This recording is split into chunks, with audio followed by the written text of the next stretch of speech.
The roundtable took place in Ottawa in Canada, hosted by Transport Canada.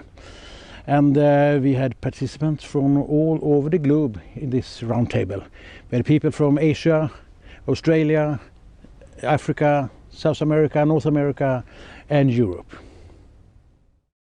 To have sufficient levels of connectivity to remote areas are important for the politicians and governments all around the world. The reason may be social, economic or strategic. As such, connectivity to remote areas are important parts of national transport strategies. But what is remote? Is it a transport problem? How can we improve it? And what kind of public support is necessary to solve the remoteness? This is big questions and difficult questions that we discuss at this roundtable. To help us with the discussions at the roundtable, we had 4 excellent papers. One from Canada, one from Chile, Scotland and one from Greece. So what did we find? I will focus on 4 topics. The first one is definition of remoteness.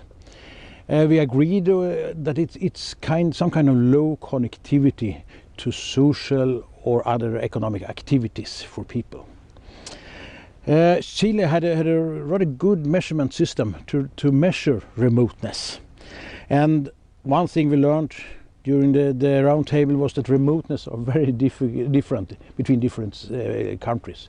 Remoteness in Canada and Chile is something totally different from remoteness in Scotland or in Greece. And due to this we couldn't find any common threshold for what is remoteness. It's different for different circumstances around the globe. We need to understand the objective of any policy when we're discussing remoteness. The solution to the problem may not be a transport solution.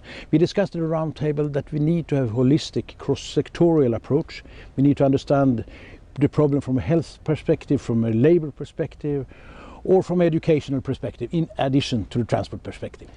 Given that we can define an area as remote, and we find that it can be solved with a transport solution in some way, we discussed different forms of subsidies in the transport system. Subsidies to infrastructure, subsidies to transport operator, or subsidies to both.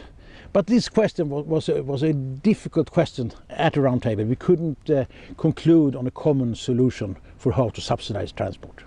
How should we then evaluate our policy?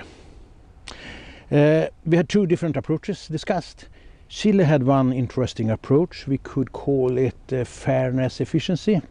They allocated the amount of money for remote policy at the same level as public transport subsidies in Santiago per person.